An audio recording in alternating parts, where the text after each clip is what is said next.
నిన్ను పక్కన పెట్టి తప్పు చేశానని నీ తమ్ముడు ఫీల్ అవ్వాలి.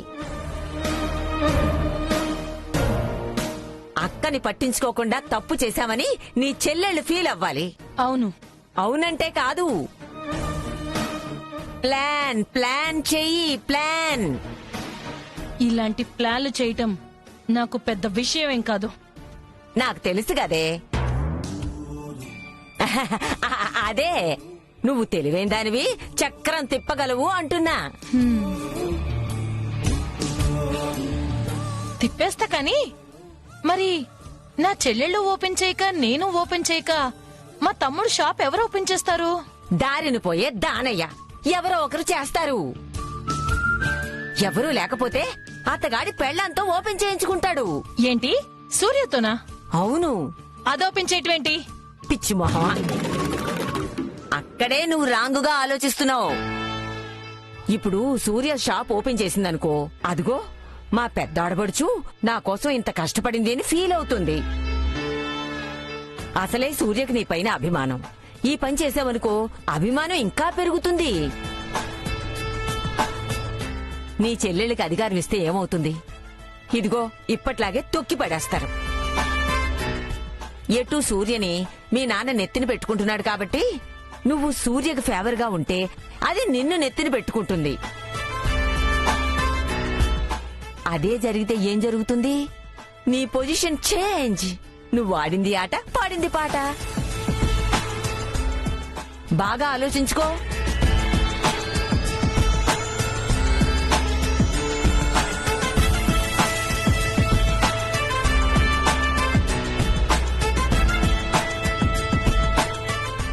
సరే అత్తయ్య, ఇంతకాలం నా చెల్లెళ్ళు అని పక్కన పెట్టుకుంటే అవకాశం చూసి వాళ్ళు నన్ను పక్కన పెట్టేశారు.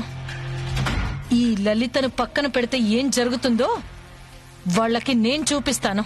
అది మాట అంటే. నువ్వు ఆ ప్లాన్ లో ఉండు.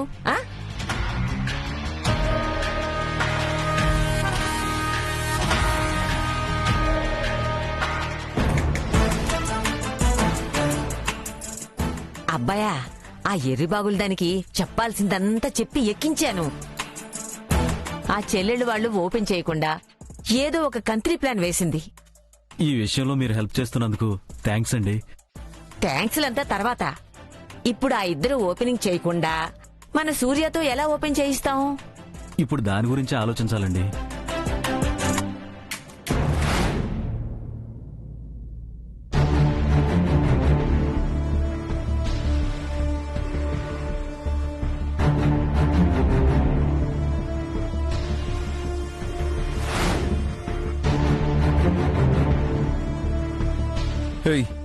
ఏంటి ఇది? ఏంటేంటి? యూనిఫామ్. అది కనబడుతూనే ఉంది. ఇప్పుడు యూనిఫామ్ తగిలించావేంటా అని. డ్యూటీకి యూనిఫామ్ లో కాకుండా శారీలో వెళ్ళమంటారా? అసలు ఇప్పుడు డ్యూటీకి ఎవడెళ్ళమంటున్నాడు అంటున్నా. వెళ్ళక ఇంట్లోనే కామ్గా కూర్చోమంటారా? ఇంట్లో కూర్చుంటావా, మేడకి నిలబడతావా అని చెప్పడం లేదు. ఏంట్రా, ఏంటి గొడవ? ఇది ఇలా తిక్కల విషయాలు వేస్తుంటే గొడవ కాక ఇంకేమవుతుంది నాన్న? తనేం చేసిందిరా? ఒంటి మీద యూనిఫామ్ తగిలించి డ్యూటీకి వెళ్తుందంట. అదేంటమ్మా, ఇవాళ వాడి బ్యూటీ పార్లర్ ఓపెనింగ్ కదా. మీరిప్పుడు డ్యూటీకి వెళ్ళడం ఏంటండి? కుళ్ళు పులి, కుళ్ళు. కుళ్ళా? దేనికిరా? నా బ్యూటీ పార్లరు ఈవిడి గారితో కాకుండా మా అక్కలతో ఓపెన్ చేయిస్తున్నాను కదా, అందుకని. నిన్నటి నుంచి ఓ అని తెగ కుళ్ళుకుంటుంది. నా కోళ్ళు అలాంటిది కాదురా. కరెక్ట్ గా చెప్పారు మావయ్య. ఏంటే కరెక్ట్? ఏవండి, నిజంగా నాకు ఆ ఫీలింగే ఉంటే రాత్రి మీతో గొడవ పడేదాన్ని. లోపలొకలాగా బయటకొకలాగా ఉండటం నాకు చేత కాదు. మరి అలాంటప్పుడు బ్యూటీ పార్లర్ దగ్గరికి రాకుండా స్టేషన్కి ఎందుకు వెళ్తున్నావు? 4 రోజులుగా ఇంట్లోనే ఉన్నాను. ఇప్పుడు కూడా వెళ్ళకపోతే ఎలా? పైగా ఇవాళ ఒక విఐపిని కలవాలి. విఐపినా? ఎవరు? శకుంతల.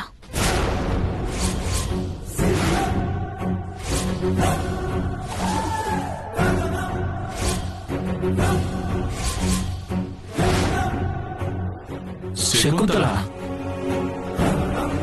అవును. మూర్ఖత్వానికి బలం ఎక్కువ. దానికి అధికారం తోడైతే అంటే మీరు ఎన్కౌంటర్ చేసిన అబ్బాయి వాళ్ళ తల్లి ఆ పొలిటీషియన్ శకుంతల. అవును మావయ్య. ఆవిడ కలవడం ఏంటి? కలవమని ఫోన్ చేశారు. వద్దమ్మా. అదేంటి మావయ్య, అంత పెద్ద ఆవిడ పిలిచినప్పుడు వెళ్ళకపోతే ఎలా? ఆవిడ డేంజరస్ మనిషి అండి. నేనే సాఫ్ట్ కాదు కదా పులి. ఆవిడ కొడుకుని ఎన్కౌంటర్ చేసావు కదమ్మా, ఆ కక్షతో ఆవిడేమన్నా ప్లాన్ చేసి ఉండొచ్చు కదా. చేస్తుంది అని ప్రిపేర్ అయ్యే వెళ్తున్నాను మావయ్య.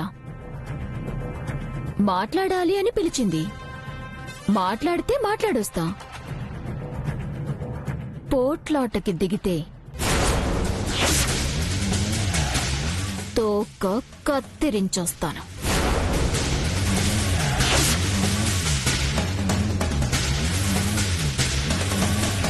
అయినా ఓపెనింగ్ టైంకి వచ్చేస్తాను మావయ్య. రిబ్బన్ కటింగ్ చేయాల్సింది నువ్వే అయినప్పుడు ఆ టైంకి వస్తానంటావేంటమ్మా?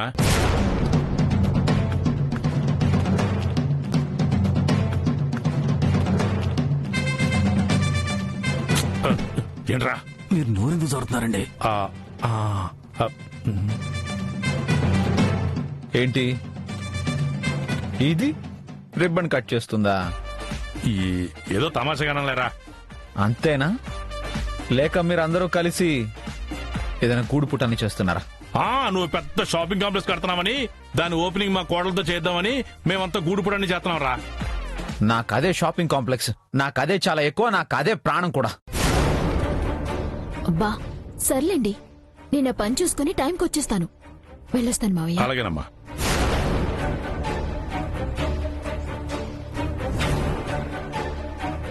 ఏమండి, మీకు నోరు కుదురుగా ఉండదా? ఏదో పొరపాటును స్లిప్ అయ్యానరా. ఇంతకీ సూర్యతో ఓపెన్ చేయించడానికి అన్ని ప్లాన్లు చేసేసాం.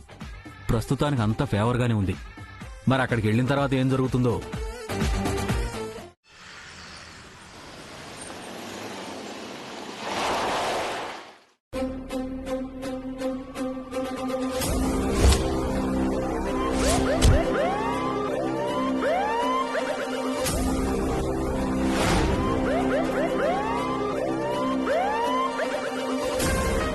మేడం, ఇప్పుడు మీరు ఆవిడ్ని కలవడం అవసరం అంటారా? పిలిచారు కదా సుబ్బలక్ష్మి. పైగా ఆవిడ ఈ నియోజకవర్గం ఎమ్మెల్యే. పిలిచినప్పుడు కలవకపోతే ఫీల్ అవ్వరు?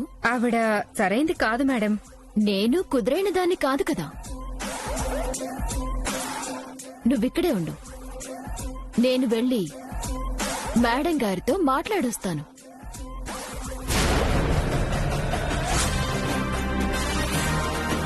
ఆల్రెడీ ఆవిడ కొడుకుని కోల్పోయారు. ఇప్పుడు ఇంటికి పిలిపించుకుని ఏం పోగొట్టుకుంటుందో ఏమో.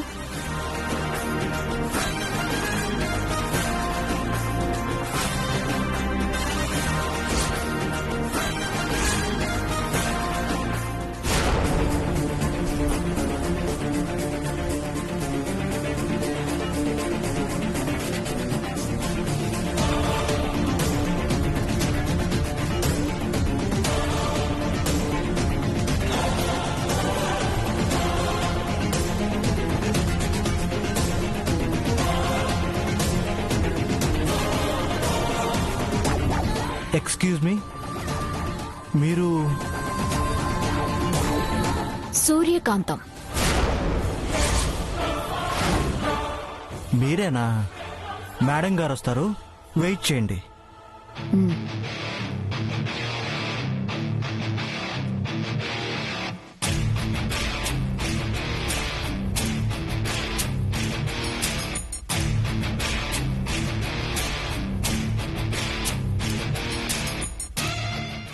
మేడం, సూర్యకాంతం వచ్చింది.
Good morning madam.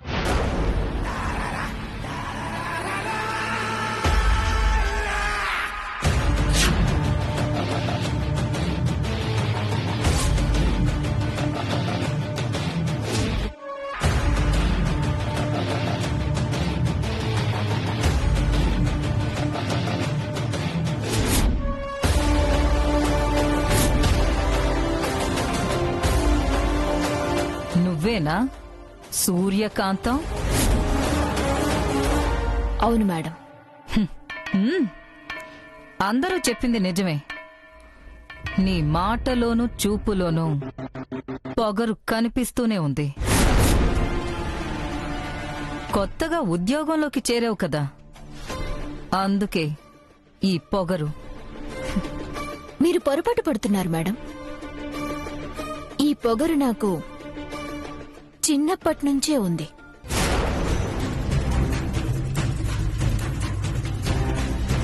నిన్ను ఎందుకు పిలిచానో తెలుసా? చీర సారే పెట్టి పంపించడానికి నేనేమైనా మీ ఇంటి ఆడపడుచునా?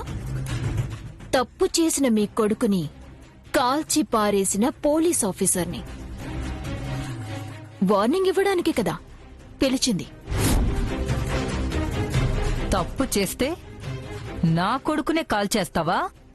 నీ కొడుకేంటి, తప్పు చేసిన ఏ నా కొడుక్కైనా ఇదే పనిష్మెంట్.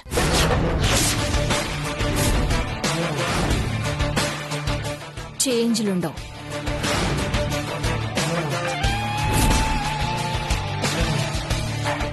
ఇది అందర్లాంటి పొలిటీషియనే బెదిరిస్తుంది, భయపెట్టాలని చూస్తుంది అనుకుంటున్నావేమో.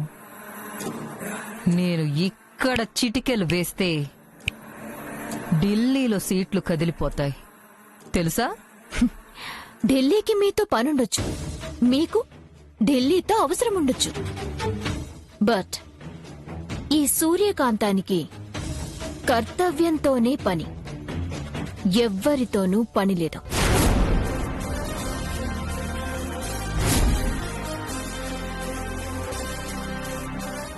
ఒంటి మీద కాకి యూనిఫామ్ ఉందనే కదా నీ ధైర్యం?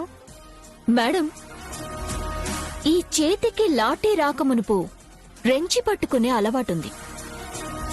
యూనిఫామ్ ఉంది కాబట్టి ఈ డిస్కషన్.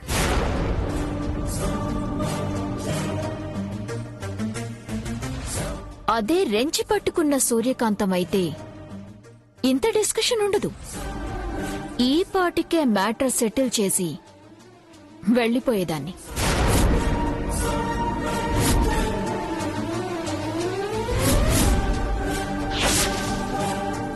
అసలు నా బ్యాక్గ్రౌండ్ ఏంటో తెలుసా నీకు? నా హిస్టరీ ఏంటో తెలుసా నీకు?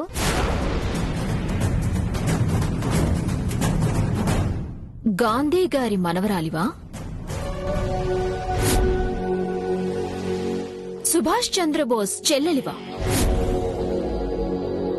లేక అల్లూరి సీతారామరాజు కూతురివా?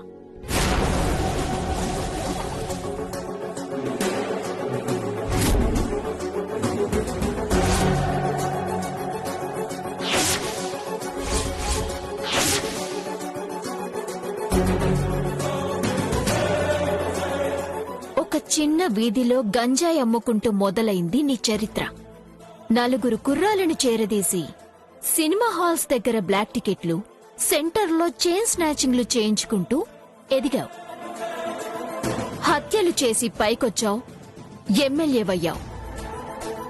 చెత్త కుప్ప దగ్గర మొదలైన నీ చరిత్ర ఎమ్మెల్యే పదవి దగ్గరికొచ్చి ఆగింది.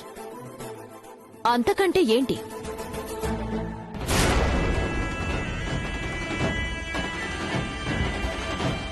ఎంత పొగరుగా మాట్లాడుతున్నావే! నేను తలుచుకుంటే ఇప్పుడే నిన్ను ఏమైనా చేయగలను.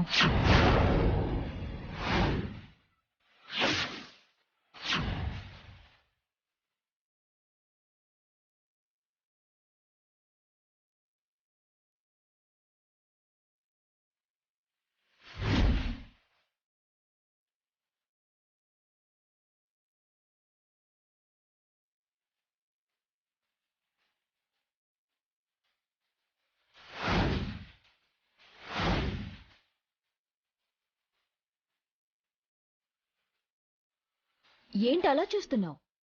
చెయ్యి. ఇది నీ ఇల్లు. నీ చేతిలో పవర్ ఉంది.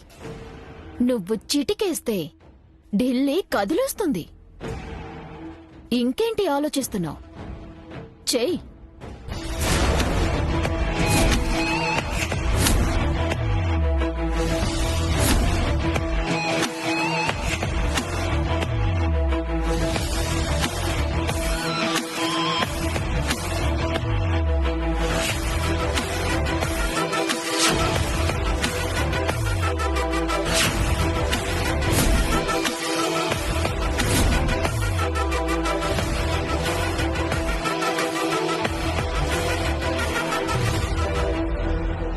Good catch.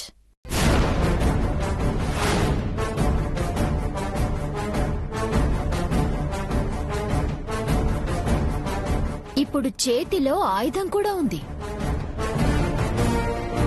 ఆ కత్తితో ఒక్క ఘాటు, ఒక్క చిన్న ఘాటు నా ఒంటి మీద పెట్టి చూడు. గన్లో ఉన్న మ్యాగజిన్ మొత్తం నీ బుర్రలో దింపి వెళ్ళకపోతే నా పేరు సూర్యకాంతమే కాదు, బాంచ.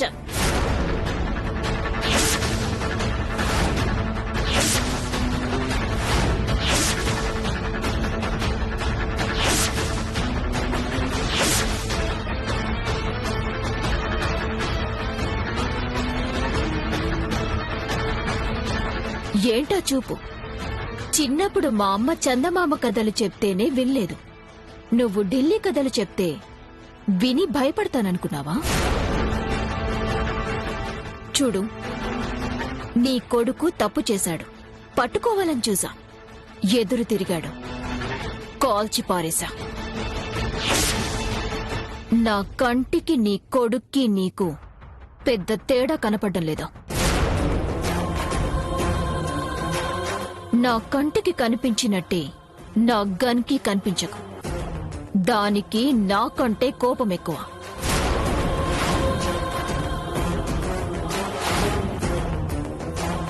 నన్నే కాలుస్తావా? సమాధానం నేను చెప్పక్కర్లేదు. కదిలించి చూడు, నీకే తెలుస్తుంది.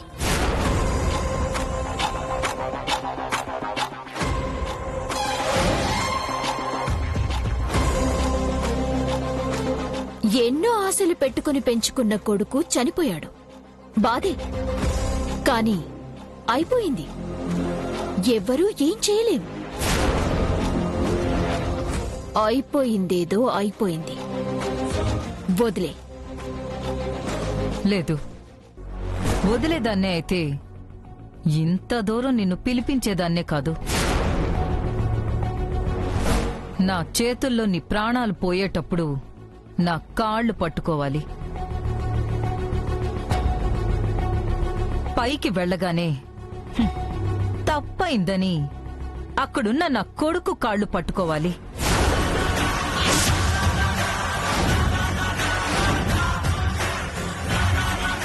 మేడం, ప్రెస్ వాళ్ళు వచ్చారు మేడం.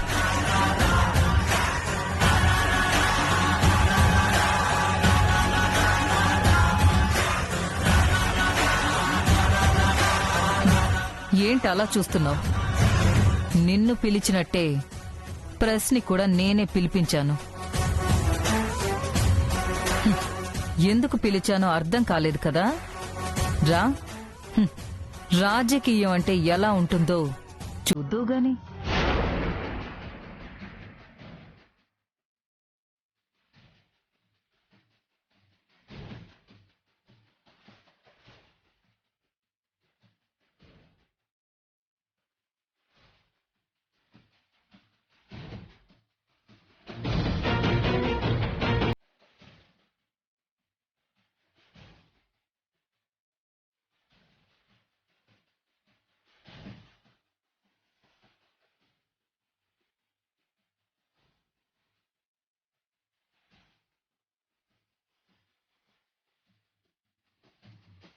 ఏంటి మేడం మీడియం రమ్మని చెప్పారు?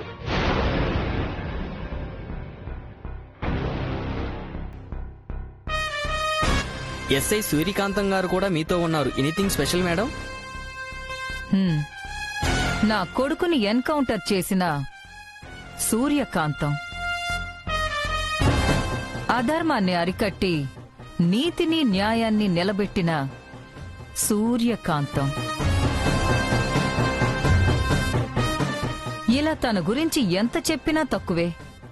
ఇలాంటి సిన్సియర్ పోలీస్ ఆఫీసర్ ప్రతి స్టేషన్లోనూ ఉండాలి.